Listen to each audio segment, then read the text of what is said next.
Some individuals harbor a concealed craving, not born of malice but of an inability to generate their own radiance, so they seek out the brightest spirits to consume. They don't despise the light. They simply cannot produce it themselves, and, thus, they absorb it.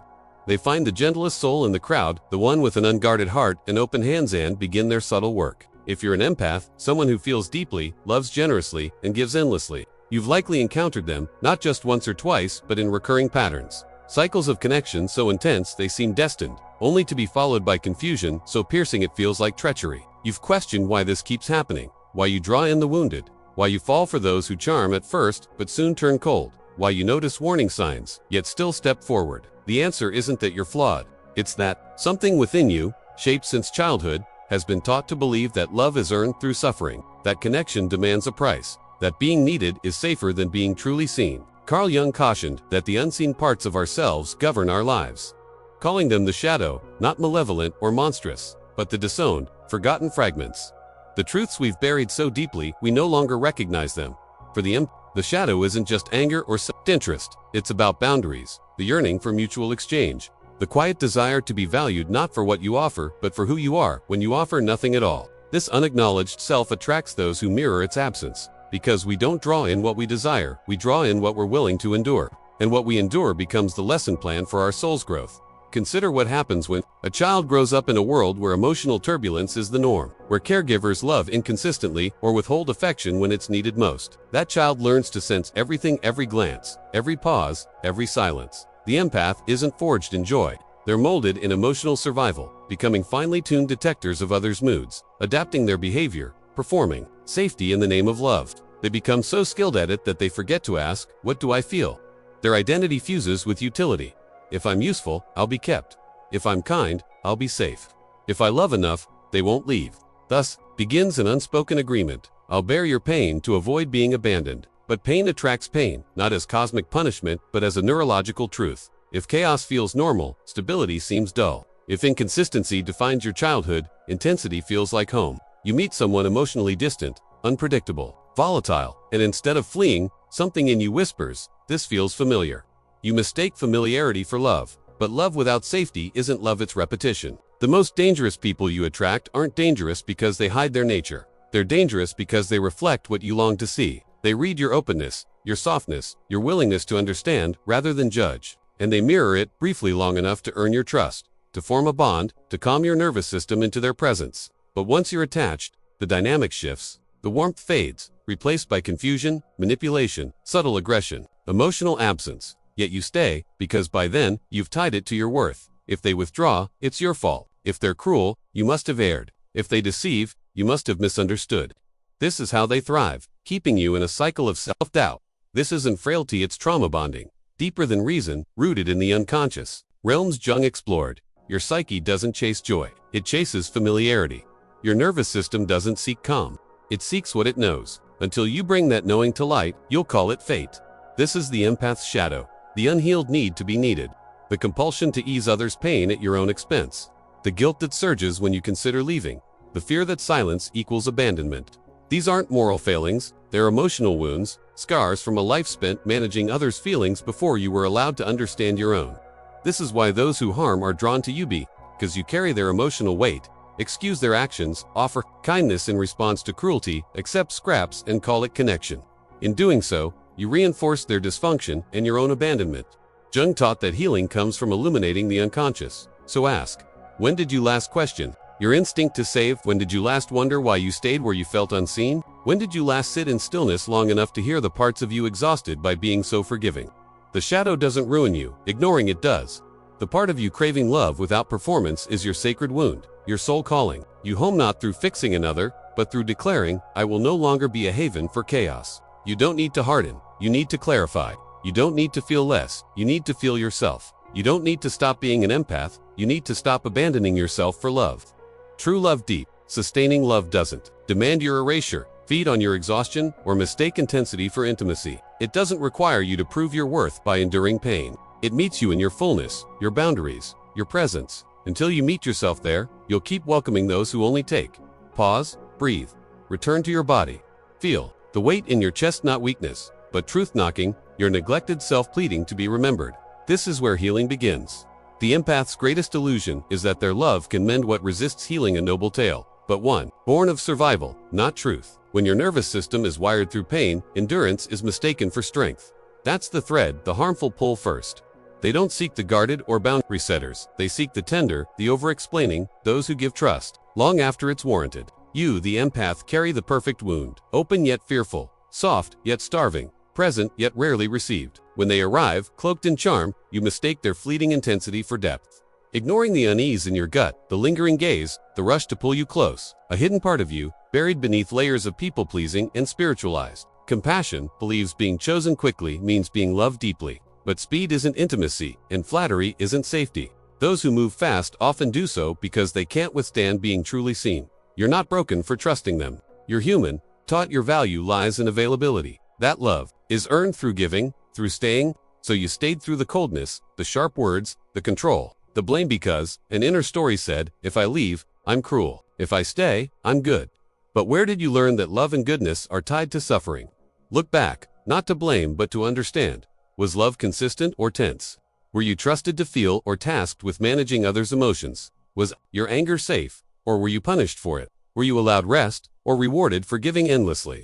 The empath who avoids these questions becomes a target for emotional predators, not because they're weak, but because they're unguarded. In places they've never claimed, Jung knew the shadow isn't just darkness, it's unconscious vulnerability. Without boundaries, others define them for you. Without valuing your anger, others feed on your silence. When you see yourself as a healer, you ignore your own bleeding. Empaths don't just attract harmful people, they stay with them, and that's the deeper wound. Anyone can be fooled once, but staying where your soul shrinks isn't deception, it's a pattern born of unnamed pain. You say, I see their good, but often mean, I see my unhealed hope that my love will make them who I need, that fixing them proves my worth. You're not responsible for changing someone who hurts you, for fixing someone who denies their brokenness, for bridging the gap between who they are and who you wish they were. That's not empathy.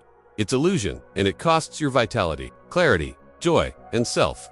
You doubt your perception, apologize for things you didn't do, explain your needs until you forget what they are. You become a mirror for their projections, a therapist in a partnership, a safe space for chaos and, call it loved. You wear exhaustion like a badge, justifying, meditating, praying, hoping they'll change. But if they didn't see you whole, they won't see you broken. Jung said enlightenment comes not from imagining light but from making the darkness conscious, including your own. The anger, the regret, the shame, the complicity, these aren't enemies, they're your path to freedom.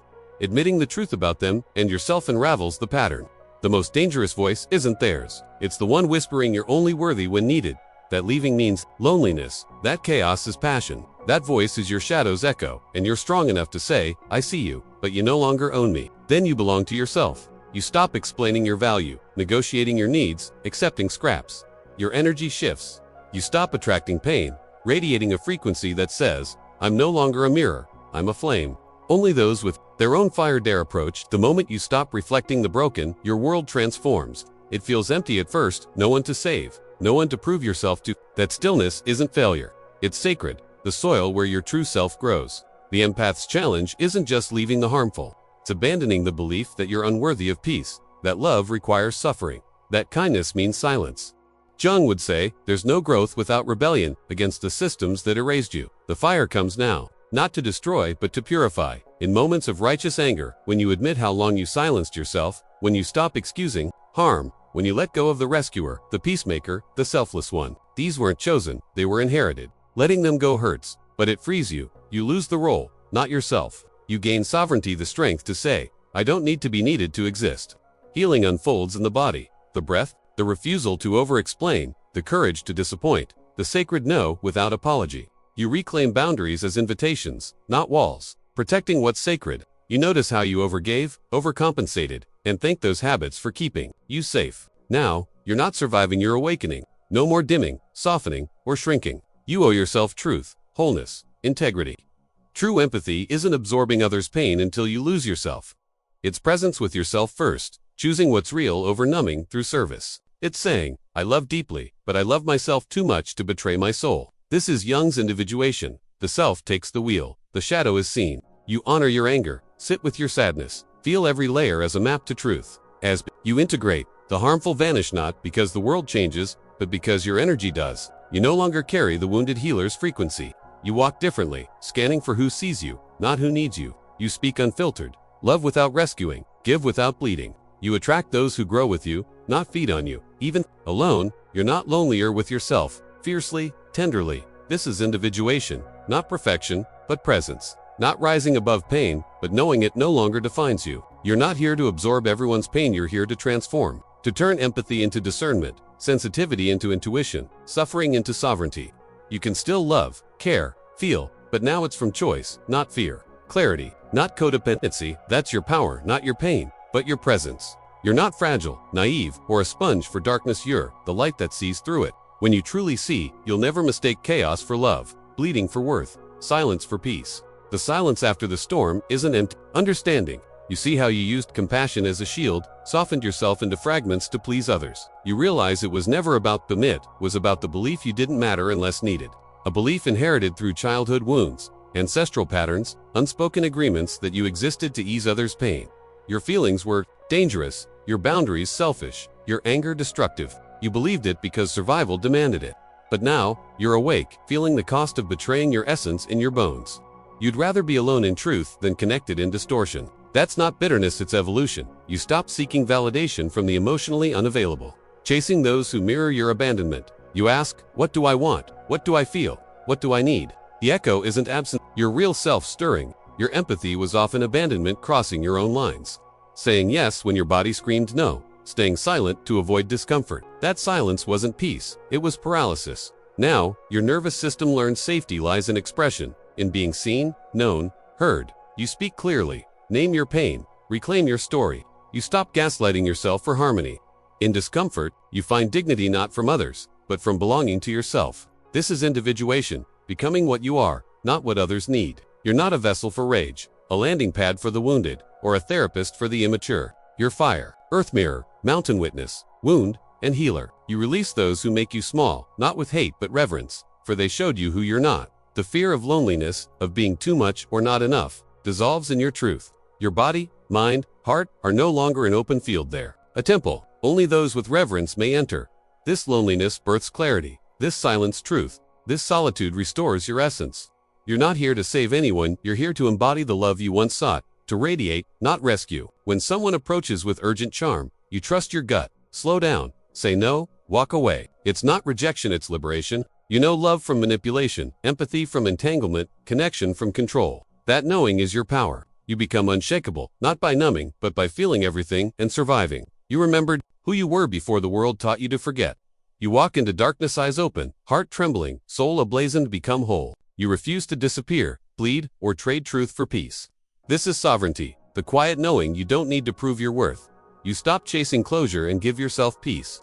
When you stop betraying yourself, the world meets you differently. Some fall a while, let them. Some attack, let them reveal themselves. Some return, missing the you that served them, let them miss you. You're here to be real, not convenient. Realness means walking away from love that costs yourself, saying no despite conflict, grieving who you could have been if not surviving. But you gain trust in your knowing, a heart that opens with discernment, a body that feels like home. This is individuation's gift, not glamour, but everything. You attract those who respect your no, relationships built on reciprocity, boundaries from reverence. Your validation, compass, devotion are internal. Transformation happens when you stop apologizing for feeling, over-functioning for caring, or erasing yourself for love. The radical act of self-love is removing yourself from harm, saying, I'm not your solution, scapegoat, or savior, I'm mine. It's hard, you'll grieve, but each return to your center strengthens you, not harder, but rooted, gentle, steady. You don't chase, beg, prove, or perform, you exist in truth, and that's enough. Those meant for you find you, not because you reached out, but because you became a lighthouse, standing whole in a chaotic world. Your light drew the broken, your empathy felt safe to the unsafe, but you're not here to be devoured or bleed endlessly. You're here to love with discernment, feel with strength, walk with wisdom. The most powerful empaths don't sacrifice, they rise. Rise in truth, wholeness, sovereignty. Let the world see the empath unavailable for manipulation, with boundaries, forged in fire, tears, and silence. You're not weak, broken, or too much, you're the one they hoped you'd never remember. Now that you have, there's no going back. Yourself has awakened, and nothing else feels like home. The deepest truth is you weren't meant to be understood by all, but by yourself. Some souls don't fit, they carry codes of healing for their lineage. Inner child, forgotten dreams. You didn't come to soothe the broken endlessly, you came to awaken, break chains, face darkness, and choose differently. Your path never made sense to others because it wasn't supposed to. Empaths bridge suffering and meaning, but bridges need care. When you let others trample you for love, you dishonor your gift. The world needs whole healers, anchored, resting, not confusing guilt with love. You offer real presence, not suppression, masked as kindness. Your vibration shifts, your body softens, your heart opens from sovereignty. The harmful can't find you, they're drawn to wounds, not wholeness. Let them try to trigger, manipulate, guilt you, they seek the you that bowed. She's gone. Now stands someone luminous, feeling deeply but not ruled by it, loving fiercely but not bleeding for it, seeing pain but not owning it. This is your transformation, not harder but truer. Your light isn't a lure but a shield. Your softness not weakness but wisdom. You've walked through fire and returned with sight. You were never meant to heal them, you were meant to heal you. In being, not fixing, you become the medicine. If these words stir you, it's yourself calling. This isn't just a mist. Your mirror, your moment. Your light was never the problem. Your forgetting was. Now that you've remembered, you're free, you're home, you're whole. The harmful will never touch you again.